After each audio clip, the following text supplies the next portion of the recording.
కిషన్ రెడ్డి బండి సంజయ్ గారు తమాషలు చేస్తున్నారు. శాతనైతే శాత కాకపోతే దీపు అని. అల్లా తప్పగా రాలే బండి సంజయ్ కిషన్ రెడ్డి గారు. తొక్కుకుంటూ వచ్చినాం, కార్యకర్తలు కష్టపడుతూ వచ్చినాం, కార్యకర్తలు ప్రజలు కోరుకుంటే వచ్చినాం. 12 ఏళ్ళైంది మీ మోడీ. మేము పండించిన పంట కొనడా? ఫస్ట్ మోడీని గద్దె దిగమను, రాహుల్ గాంధీని ప్రధానమంత్రిని చేసి తెలంగాణలో పండించిన ప్రతి గింజ కేంద్ర ప్రభుత్వంతో నేను కొనిపిస్తా. పాలమూరు రంగారెడ్డి ఎత్తిపోతల పథకాన్ని జాతీయ ప్రాజెక్టు చేపిస్తా. మెట్రో విస్తరణకు నిధులు తీసుకొస్తా. రీజనల్ రింగ్ రోడ్డుకు అవసరమైన నిధులు తీసుకొస్తా.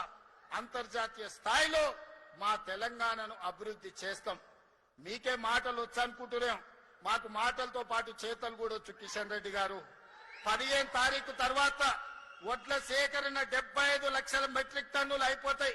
ఆ తర్వాత నీ సంగతి చెప్తా. ఎట్లా కొనదో కేంద్ర ప్రభుత్వం, మొక్కలు ఎట్లా కొనరో, జొన్నలు ఎట్లా కొనరో, పొద్దు తిరుగుడు ఇత్తులు ఎట్లా కొనరో, మెట్రో రైలుకి ఎందుకు పైసలు ఇయ్యరో, రీజనల్ రింగ్ రోడ్డుకు ఎందుకు అనుమతి ఇవ్వరో, వరంగల్ ఎయిర్పోర్ట్ ఎట్లా రాదో, ఆదిలాబాద్ ఎయిర్పోర్ట్ ఎట్లా నిర్మించారో నీ సంగతి చెప్తా. పొలిమేర్లు కూడా దాటో కిషన్ రెడ్డి నువ్వు అనుకుంటున్నావేమో. నీ కేంద్రంలో ప్రభుత్వం ఉంది, నరేంద్ర మోడీ గారు ఉన్నారని భయపెట్టాలని చూస్తున్నారు. మర్యాద వరకు మర్యాద దాట మా సంగతి కూడా చూపిస్తాం. ఎవరికేం భయపడేది లేదు. గుండు అరగుండు ఎవరెవరో ఏమేమో మాట్లాడుతున్నారు, చూస్తూనే ఎట్లెట్లా మాట్లాడుతున్నారు. అందుకే మిత్రులారా, ఈనాడు మనం అభివృద్ధి కార్యక్రమాలను తీసుకొని ముందుకు వెళ్దాం. కేంద్ర రాష్ట్ర ప్రభుత్వాలను సత్సంబంధాలు పెట్టుకుందాం. మన అవసరాలు వారికి విజ్ఞప్తి చేద్దాం. మనకు కావాల్సిన అనుమతులు నిధులు తీసుకొచ్చుకుందాం.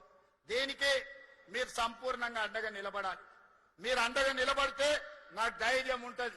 ఆ గుండె ధైర్యంతో కేంద్ర ప్రభుత్వంతో అన్ని రకాల నిధులు సాధిస్తా. ఈ రాష్ట్రాన్ని నిర్మించుకుందాం. రంగారెడ్డి జిల్లా అభివృద్ధి జరిగితే తెలంగాణ రాష్ట్రం అభివృద్ధి జరిగినట్టే. ఇవాళ 60% ఆదాయం ఈ జిల్లా నుంచి వస్తుంది. ఇక్కడ సంపాదించింది రాష్ట్ర నలుమూలల రైతాంగానికి, దళితులకు, గిరిజనులకు, ఆదివాసులకు, బలహీన వర్గాలకు అందరికీ ఈ రోజు సంక్షేమ పథకాలను అమలు చేస్తున్నాం.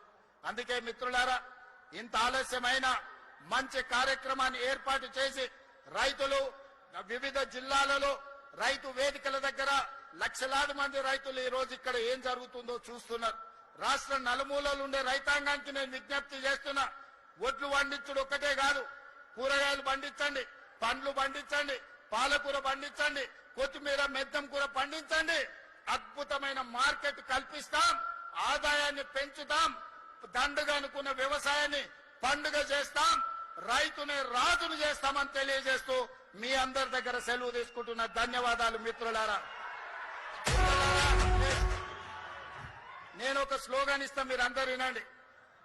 ఔర్ ఎక్ బార్ నేనంటే Congress. For more interesting updates,